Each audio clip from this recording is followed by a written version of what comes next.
There are certain anime where just its music alone, just the very soundtrack, can bring me to tears because it creates this visceral reemergence of all the feelings I had when I watched this particular series. And when I say that Angel Beats was a series that brought me to tears on so many different occasions, I mean that to the fullest.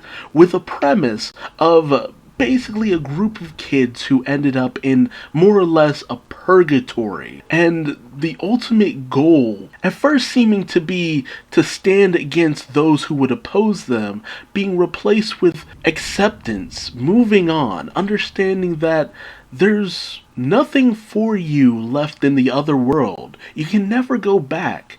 You just have to kind of accept all of that. But the tragedy of some of these characters' death, the unfair nature of the ends that they met, are the very things that rip your heart asunder. It might come off as a bit cheap, given the premise, but at the same time, the premise sells this story so well and does such a great service to the characters, the plot line, the backstories. Honestly, it's almost kind of laughable. It takes the shonen trope of a sad backstory for a character and dials it up to a full-on 11. These characters are no longer amongst the living. Their deaths came however many years ago, and yet to experience them, to see their regrets, to see the ways that they met their end, to see their unfinished works out there in the world, is a tragedy in and of itself. But that's not all there is to this series. There's also a massive amount of humor, fun, action, enjoyment you can have out of this, because that's not all that there is to life and death. You had fun living your life. You had sadness living your life. You had melancholy moments. You had silly moments. There was everything in between, because that is the essence of life.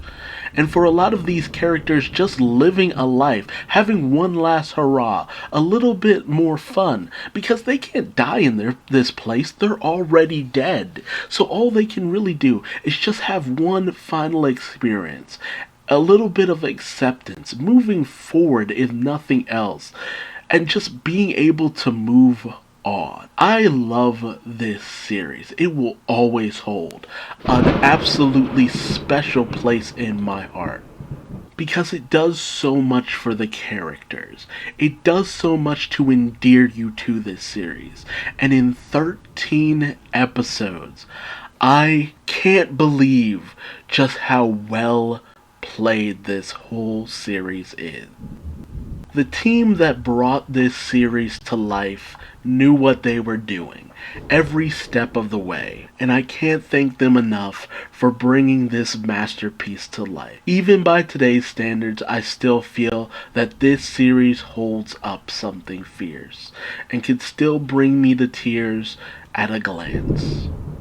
I don't believe you need to go into this series with a sad mind state, or even just looking for the action and the great animation. Just go along for the ride and see how you feel once it ends, because I think that you will, like me, will end up finding a little bit of your own heart and a little bit of acceptance for the life that you've led, if only just for a moment.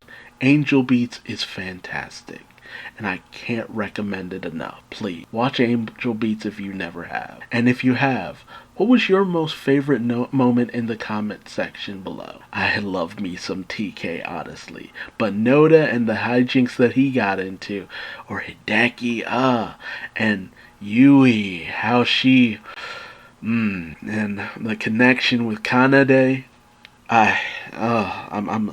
I'm starting to feel it already. What was your favorite moment of Angel Beat? Please let me know. Share it in the comment section below. And until next time, I've been Duuz-Diz-Din, and I will see you later. Bye-bye.